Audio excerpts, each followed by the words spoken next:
Hello, and welcome to Rampant Red Devils Season 2, Episode 4.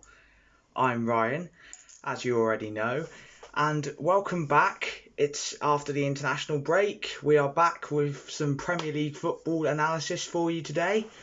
Obviously, today's game is obviously Man United against Newcastle.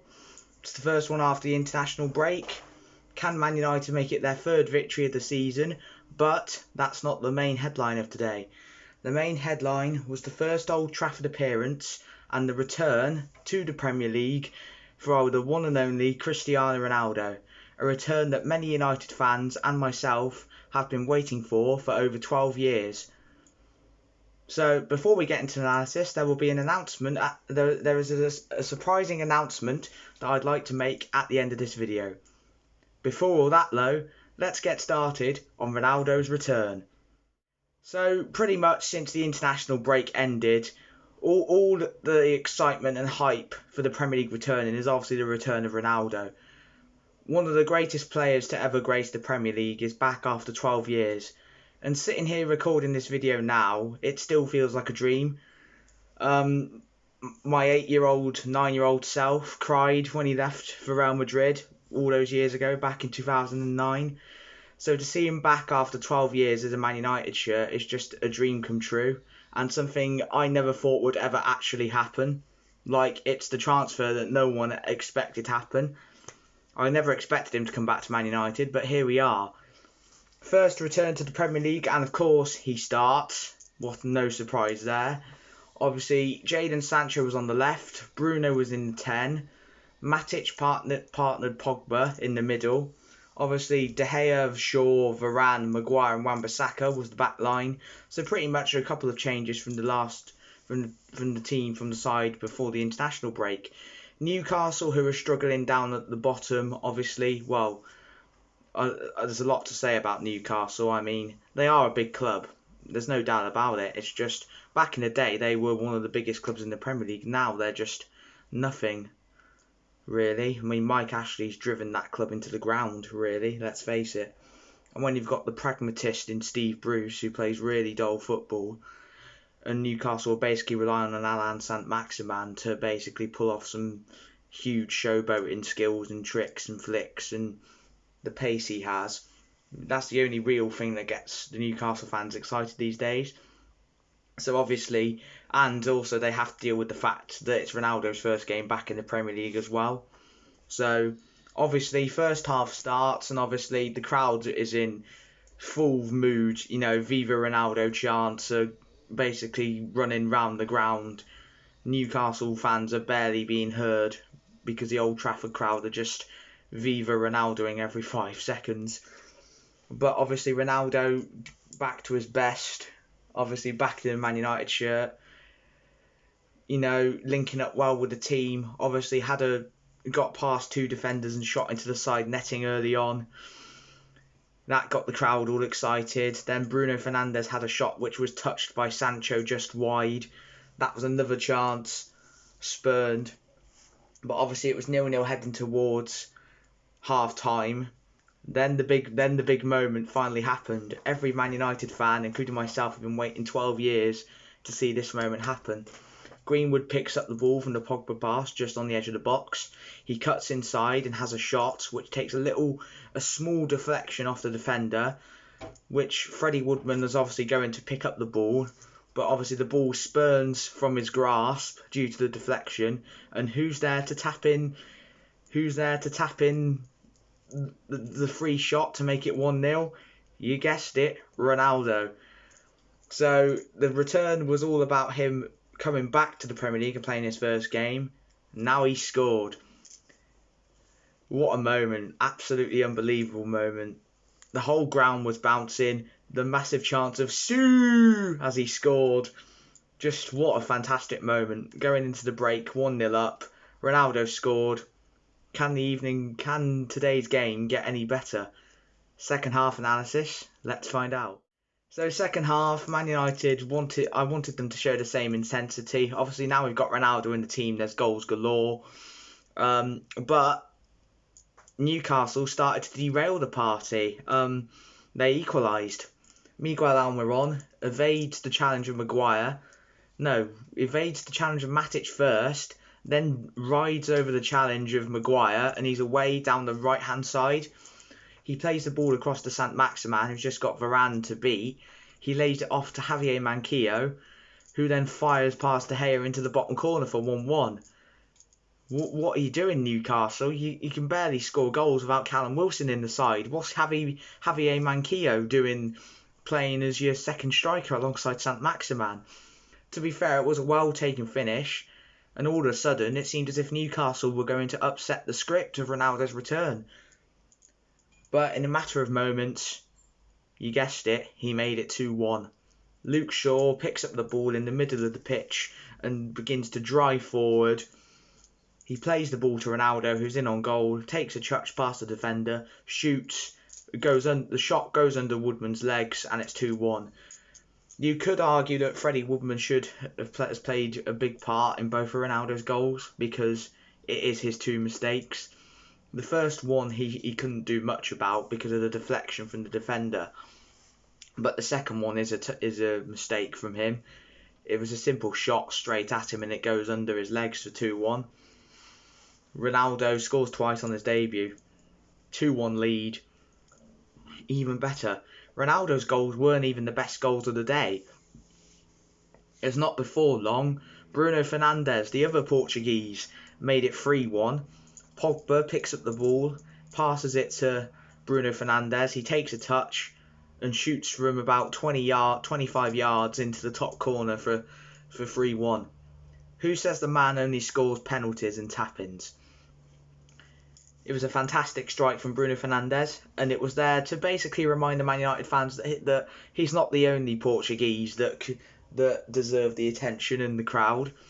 But no, 3-1. Points were wrapped up. 3-1. Couldn't get any better. Ronaldo had scored twice. Bruno had scored.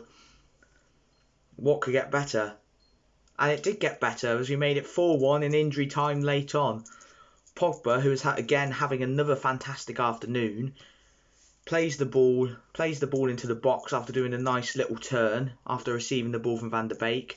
Martial dummies the ball for Jesse Lingard, who takes the touch, gets beyond the defender and is able to place his strike into the net for 4-1. What a moment for Jesse Lingard. He was a little boy when Ronaldo, in the famous training video of Ronaldo, where you see a young Jesse Lingard, and now he's scored on the same pitch as Ronaldo. What a dream come true for him. And obviously what a moment for him as well, because obviously he didn't get his move to West Ham. He's recently rejected a contract at United.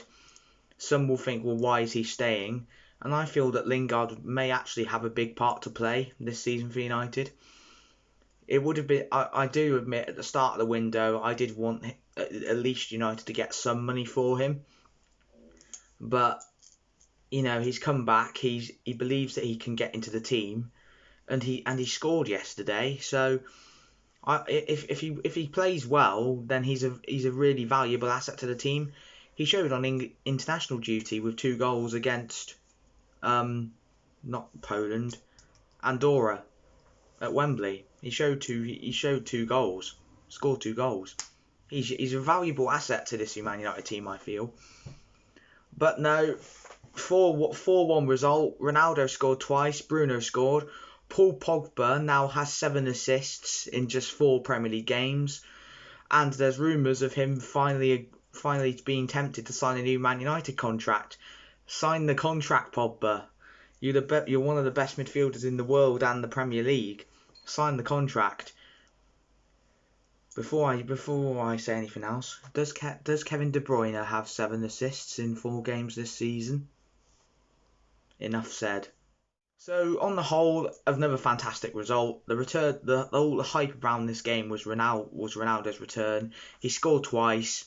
What a moment! I think we generally do. I think we are now generally feared as one of the teams now that Ronaldo's back. Obviously, as early on in the season, and a lot can change. Obviously, realistically, we should have 12 points out of 12. We shouldn't have dropped 2 points against Southampton, but it is what it is.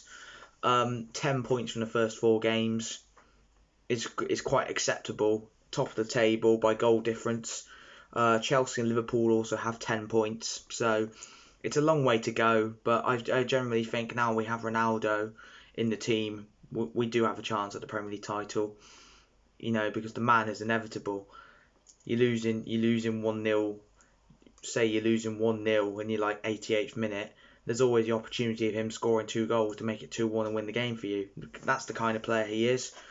Pogba as well, 7 assists in 4 games.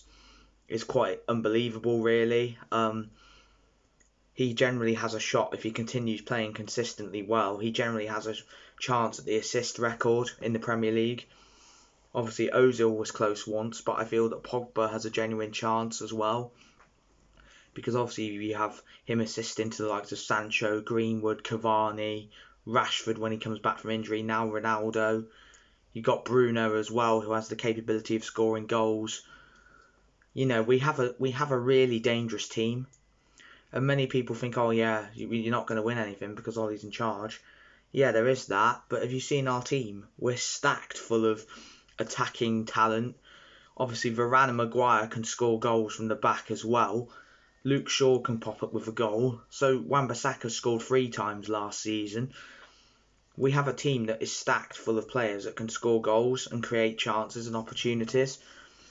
So it's one of those campaigns where you feel that a trophy is a minimum, but anything is possible really for Man United. Obviously, as I've said, I may be getting carried away because we're only 4 games into the season and we haven't really come up against one of the big 6 teams. But obviously our next Premier League game is away at West Ham, who have been in really good form and obviously are playing Europa League football this season. So anything can happen. It is early in the season, but in my honest opinion, we should have 12 points out of 12 and we shouldn't have dropped points to Southampton. Because let's be honest, we were poor that day.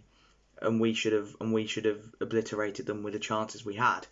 So, but that's football at the end of the day. Anything is possible.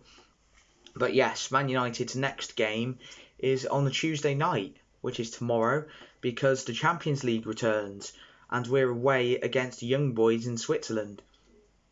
It should be an interesting game. I'd like to see Ollie make some changes. Obviously, I hope Van der Beek gets a start because he deserves to. Lingard may get an opportunity to impress. Obviously, there's going to be wholesale change. I don't think there'll be many changes, but I feel like Lingard, Van der Beek may come in. But we'll see what happens. So my next Rampant Red Devils episode will be will drop Wednesday after the Young Boys game on Tuesday. But the announcement I'd like to make is that I will be officially starting my own YouTube channel. Yes, the Reliant Robin, as it is called, will be going up around this week as I prepare to return to uni. And it's basically a channel for myself to give you match analysis, match previews, statistical analysis, of my football club Cheltenham Town. Obviously, I will still be keeping up to date with the Rampant Red Devils series, but obviously Cheltenham as well are my other football team that I support. And obviously I know that they've already played 7 games this season. So yes, I know, late to the party. But I'll be giving match previews, match reports, opposition previews, tactics. And I may even try and get some CTFC fans and special guests on. So more details on that will be up on my social media pages throughout the week.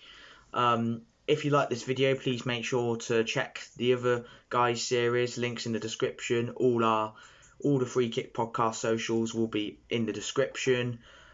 Jack and Nathan will be producing videos soon. Obviously, when we're all back at uni, our first podcast episode of the new year at uni will be dropping on Haps TV and whenever, sooner rather than later. So make sure to tune into that. And yeah, make sure to check out all our social medias, as obviously we'll be putting out Tumblr articles. We'll be doing live streaming of when our teams play against each other. We'll be obviously doing weekly episodes. Obviously, I've got my Rampant Red Devils stuff as well. Obviously, my Reliant Robin YouTube channel will be going up this week as well. So yeah, please make sure to check all that and subscribe. And I will see you all on Wednesday for my analysis of Young Boys versus Manchester United in the Champions League. Until then, cheerio.